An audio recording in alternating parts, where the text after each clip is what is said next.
Digital Maharashtra news चॅनलला like, share आणि subscribe करा आणि मिळवा आपल्या परिसरातील ताज्या घडामोडी आणि महत्त्वाच्या अपडेट्स।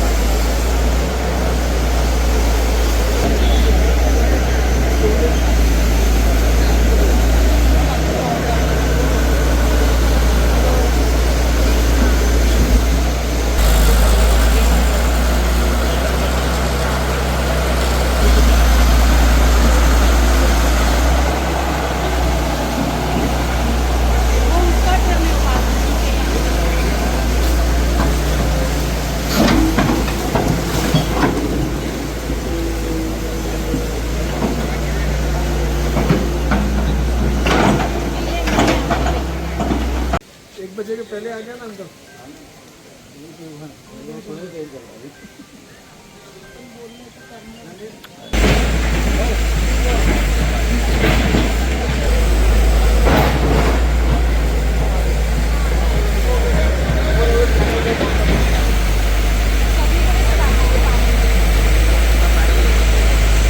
इथले जे स्थानिक समाजसेवक आहेत बंटी चांदवानी, त्यांचा मला फोन आला होता काल रात्रीच की इथे पाणी भरलेलं आहे, पण आम्ही मीटिंगला बाहेर गेलो होतो त्याच्यामुळे मी येऊ शकली नाही। जेव्हा मला कळलं की समस्या जास्त गंभीर आहे तर तेव्हा मी 4 वाजता इथे आली। आज 4 वाजल्यापासून एकदम आटीतुटीची लढाई होती।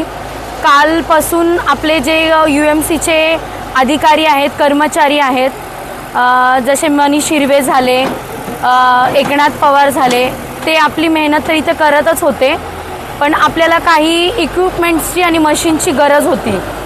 ती आपल्याकडे नसल्यामुळे हे थोडं काम थांबलेलं होतं, बट आपण आता ते अरेंज केलं। पोकलॅनची गरज होती इथे, ती आपण अरेंज केलं पोकलॅन, आणि काम एकदम तातडीने सुरू केलं।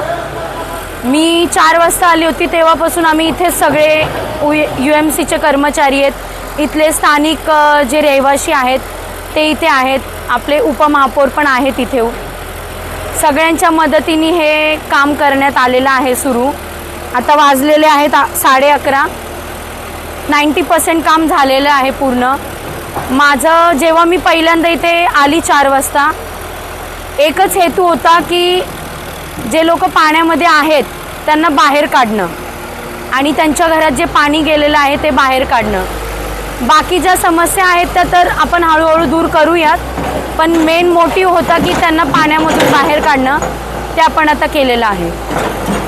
तुम्ही जे सांगितलं म्हणजे तुम्ही घरी गेल्या पण लगेच इथं पोकलेन घेऊन आल्या, नक्की तुमची भावना काय होती यामध्ये? मी या शहराची प्रथम नागरिक आहे आणि माझ्या शहरातले लोक पाण्यात राहतील आणि मी घरी जाऊन व्यवस्थित राहील हे माझ्या मनाला पटत नव्हतं, म्हणून मी तातडीने UMCला परत पोहोचले 4ला आल्यानंतर, आणि पोकलॅन कुठून अरेंज करता येईल हे पाहून लवकरात लवकर 9 वाजता मी पोकलॅन इथं बोलवला आणि काम सुरू केलं।